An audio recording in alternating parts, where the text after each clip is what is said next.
This week, I want to talk about podcasts. I'm a philosopher, a philosophy professor, and I'm going to talk about the philosophy of podcasts, a subject that I'm unfamiliar anyone ever really addressing before. If anyone has, let me know. I'd love to hear about it. Podcasts are interesting, and we've been hearing a lot about the post-election analysis of how podcasts affected the election. And we don't know. It's impossible to know that someone tuned into a certain podcast and go, oh, yeah, that's fine. I'm going to vote for this person now. Regardless, podcasts are very interesting in that they are an anachronism in our day and age. Some podcasts are live, but many, perhaps most, are not. They're recorded and you download them when you can. That part is typical of today's world. But what's really odd about podcasts and that they're so popular today is that they are a one-way medium. The philosophers Horkheimer and Adorno of the Frankfurt School of Critical Theory were talking in the 1920s and 1930s about radio, and radio, this new medium for them, was going to really affect culture. And it certainly did, because it was something that was very new for people back then, to be able to just listen to someone who's not in the room with you, could be very far away, but receive information by voice. Podcasts are radio for the 21st century.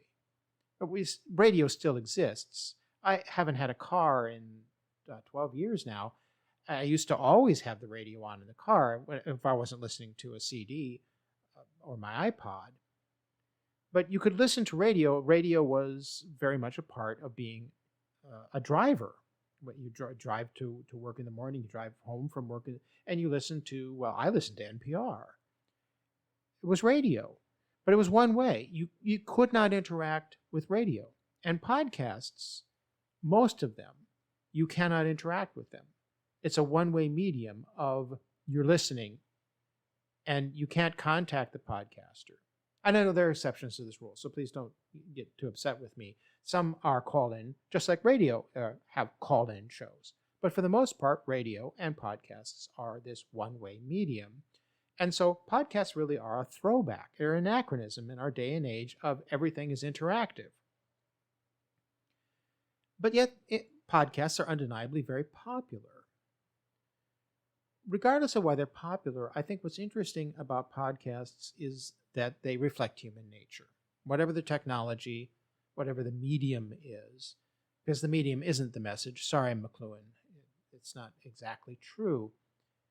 What is true about podcasts is that there are three basic types of podcasts, and this says so much about our society. And two of the three that I'm going to identify here are very much continuations of radio, old school terrestrial radio. The first type is what I will call the NPR type of podcast. What I mean by that is it's news and information. It's talk radio for the podcast era. Most journalists now have a podcast or appear on podcasts fairly regularly. NPR, their personalities have various podcasts. New York Times has a podcast. Washington Post has a podcast. Wall Street Journal has a podcast. All of these major old school media outlets, radio, newspapers, magazines, have podcasts. And the basic philosophy of these podcasts are the old school model of here is the news, here is an analysis of the news, here is information.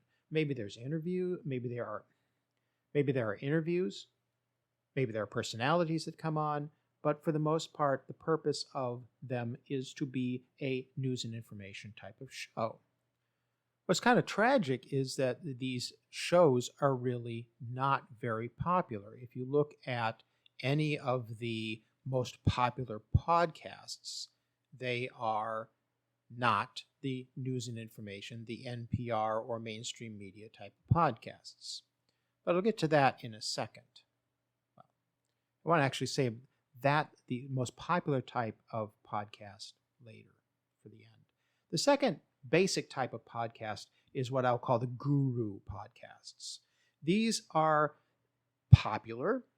They're not the most popular form of podcasts, but there are a lot of them out there, and they are guru podcasts because these are people, single people almost always, who are going on there to portray themselves and their show as self-help, guru, advisory sort of shows. You need them. They will help you get rich. They will help you get healthy. They will help you be popular. They will help you excel in whatever this is that you're really wanting to do in life. And the guru podcasts seem to fall into two major categories. One is self-help and health. These are people who they want to tell you this is what you should be eating. This is how you should be exercising. This is how you should be meditating. This is how you should be thinking. Positive thinking guru type of people who what their qualifications are is usually completely unclear. But they are experts, because they're telling you they're experts in self-improvement, in healthy eating, in mental health, and they will tell you how to live your life. The other type of guru podcast are the financial ones. They're entrepreneurs. They'll help you get rich. They'll help you succeed in business. They'll help you invest. A lot of cryptocurrency bros have podcasts or appear regularly on podcasts because they will tell you how to get rich. All you need to do is listen to them and listen to what they have to say. But for all of these guru podcasts, to be honest, the podcasts exist as a medium of advertising for what the guru is really selling. What the guru is really selling are courses, ebooks, more recordings that you can download and listen to in order to learn how to be a better person, meditate better, eat better, exercise better, develop your entrepreneurial skills, your personal brand, how to be a startup, how to do management, all of these things from these people who you've never heard of and you never see, and you never know really who they are, but they're experts because they say they're experts. Which leads us to the third basic type of podcasts. And that basic type of podcast is also a throwback to radio. The guru thing, that's kind of new. Not that there was never anyone dispensing advice on how to live on old-fashioned terrestrial radio, but this guru influencer thing and podcasts is an outgrowth of TikTok and Instagram, really. But this third type is rooted in the radio morning show, or the drive time show. If you grew up in the late 80s or 90s, you became familiar with the shock jock, the morning drive show, usually mornings, sometimes afternoons, but the shock jock was usually on in the morning because he was going to wake you up. It was almost always a he. The king of this, of course, was Howard Stern. Howard Stern really popularized this genre of radio. He was deliberately provocative, deliberately outrageous, deliberately controversial. He created a genre. It was never my taste, but I have to acknowledge that he did what he did very well. He invented a medium, he invented a genre, and he obviously did it well enough to be very rich, eventually get his own show on Sirius XM or whatever. I forget if it was Sirius or XM. Anyway, they merged pretty quickly thereafter. And that type of show had, in every major radio market in the United States, had its copycats.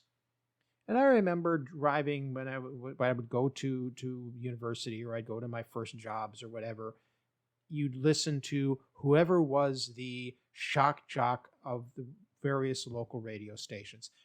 Most places still had the news talk radio that were for adults. But if you were really cool and wanted to be edgy, you listened to the Shock Jock. And I listened to one. I'm not going to mention the station or the name of the guy. I was young. I was stupid. I was like, yeah, you'd listen every day to this guy. And he had a sidekick in the studio, just like Howard Stern had a sidekick in the studio. And they would tell stupid jokes and do moronic things and play bad music and do all the things that a morning shock jock was supposed to do. So you listen to him in the morning, you listen to NPR on your way home in the afternoon. Well, the shock jock, very popular on radio.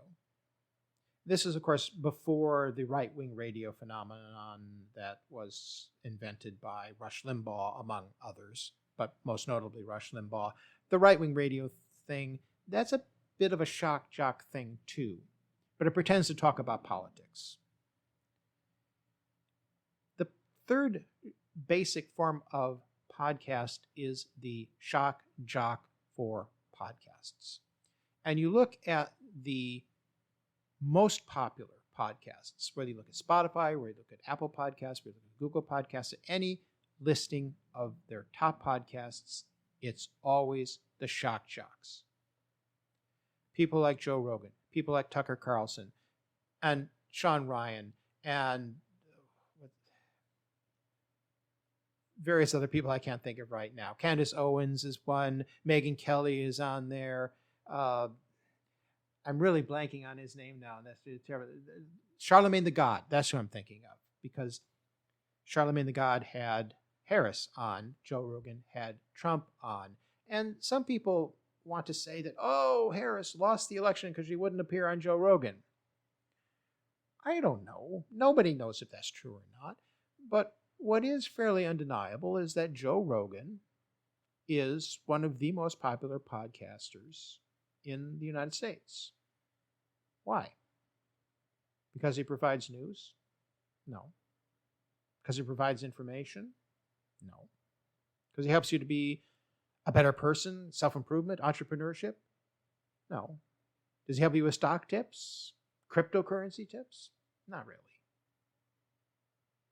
Joe Rogan is popular, just like all these other people are popular, because they're deliberately outrageous, deliberately provocative. They're copying Howard Stern. Nothing wrong with that. They're not doing anything illegal. But this is what people want. Not everyone, certainly, because it's interesting. You say, okay, well, Joe Rogan has N number of million viewers. I've heard people say he's got 5 million listeners, 5 million listeners, 10 million listeners, whatever it is. Even if he has 20 million listeners, 30 million listeners, that's not even 10% of the American population. TV shows get more viewers than that.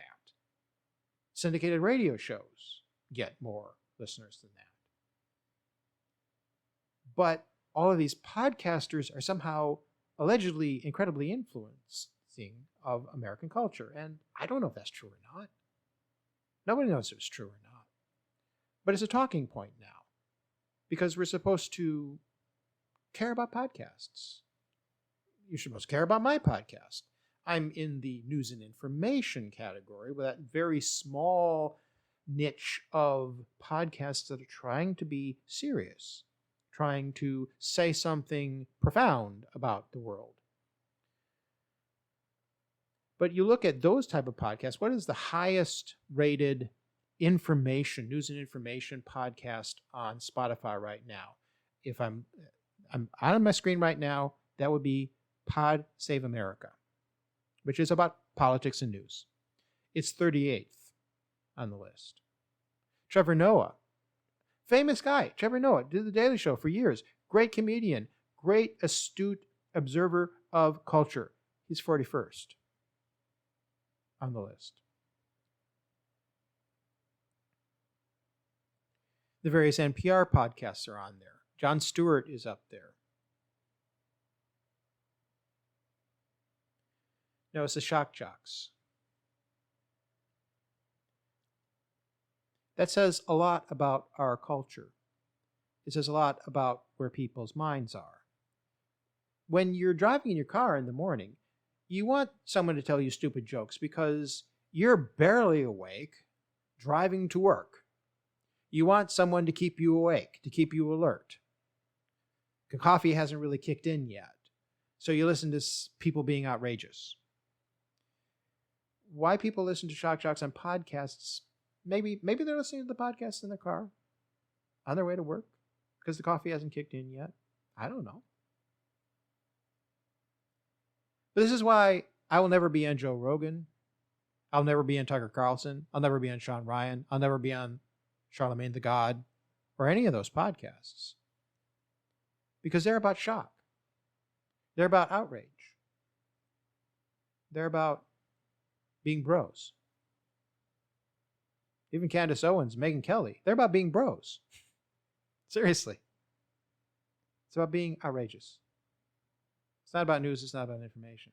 I'm about news and information. All the people who appear on the NPR podcasts, who appear on Jon Stewart's podcast, they are serious guests talking about serious subjects. And that's not what you'll hear on the Shock Jocks. Is that shocking? Alas, it's far too normal. I'm not a cynic, but it's very difficult to look at society and not be a little bit cynical. That's unfortunate. But you have to dig to really find good information on podcasts. You won't find it in the top 50, top 100 charts of podcasts for the most part. There are a few good ones on there. Ezra Klein has a good show. He's with the New York Times. Jon Stewart, I mentioned before. Audie Cornish has a great podcast. You have to look, you have to find, but you can find some good information out there. I know nobody listens to my podcast because it's too serious. That's fine. The shocks win because that's what people want. That says nothing about the podcasts, but it says something about society.